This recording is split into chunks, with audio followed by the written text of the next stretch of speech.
আজকে আমার প্রচণ্ড ঠান্ডা লাগে, যার জন্য শাল সোয়েটার পরে বসে আছি। আজকে রুটি করতে একদম ইচ্ছা করছে না, দেখি শর্টে শর্টান কিছু রান্না করা যায় কিনা ভাবি। তো ভাবতে চলে এলাম রান্নাঘরে, আর এসে ঠিক করে নিলাম আজকে বানাবো চাউমিন।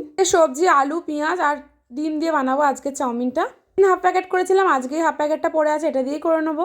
সন্ধ্যেবেলা রান্না করতে একদম ইচ্ছে করে না, তবুও রান্না তো করতেই হবে। দেখো এখানে মেয়ের জন্য ডালিয়া ভিজিয়ে রেখেছিলাম, আজকে ওর জন্য বানাবো ডালিয়া। ও ডালিয়াটা বানানোর জন্য দেখো একটা তেজপাতা নিয়েছি, তেজপাতাটা ঠিক ওর মতনই সাইজ, ছোট্ট একদম। রান্না সব জোগাড় করে রেখেছি, কিন্তু আগে মেয়ের রান্নাটা করে মেয়েকে খাওয়াবো, তারপরে আমাদের রান্নাটা বসাবো। মেয়েকে রাতের খাবার খাইয়ে দিয়ে এসে দেখো চাউমিন সিদ্ধ করতে বসিয়ে দিয়েছি। এটা খুব ভালোভাবে দেখো সিদ্ধও হয়েছে, একদম ঝুরঝুরে।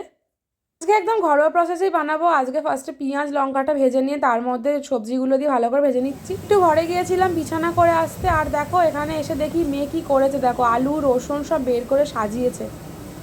দোকান দিচ্ছ নাকি তুমি? কি আলুর দোকান দিয়েছো? হ্যাঁ, কত টাকা করে কিলো আলু? ও দিদি ভাই, আলু কাকে দিচ্ছ? মেপে দিচ্ছ?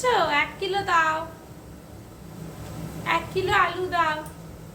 হাতে তো নোংরা লেগে যায়। ওরার মধ্যে পেঁয়াজ থাকে, ওই পেঁয়াজগুলোর গায়ের খোল্লাগুলো ছাড়িয়ে দেয়, আর যার জন্য পেঁয়াজগুলো না বেশি দিন থাকে না, নষ্ট মতো হয়ে যায়।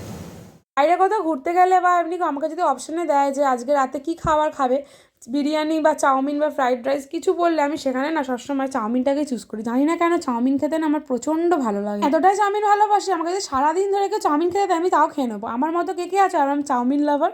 সব দোকানের চাউমিন খেতে ভালো লাগে না, বাড়িতে বানিয়ে চাউমিনটা আমার বেশি ভালো লাগে। কিছুদিন ছাড়া ছাড়াই চাউমিন বানিয়ে নিই। একটু বড় হলে ওকেও চাউমিন দেবো, তবে এখন তো একদম ছোট, তাই জন্য ওকে দিই না। একটু বড় হলে ওকে একটু আলু, একটু পেঁয়াজ অল্প একটু সিদ্ধ করে চাউমিনটা ওকে করে দেবো। চাউমিন আমার হয়ে এসেছে, চলো এখন বেড়ে নিই। ও এসে গেছে, এখন খাবারটা বেড়ে খেয়ে নিই। খেতে বসে পড়েছে। দেখো চাউমিনটা এরকম দেখতে হয়েছে, ডিম ছিল না তাই ডিম নিয়ে এলো, পরে ভেজে ওপর দিয়ে ছড়িয়ে দিয়েছি। চলো আজকের ভিডিওটা এই পর্যন্ত। তো খাবারের ভিডিও এরকম ছোটো ছোটো মিনি ব্লগ দেখতে হলে আমার চ্যানেলটাকে সাবস্ক্রাইব করো। সবাই ভালো থেকো।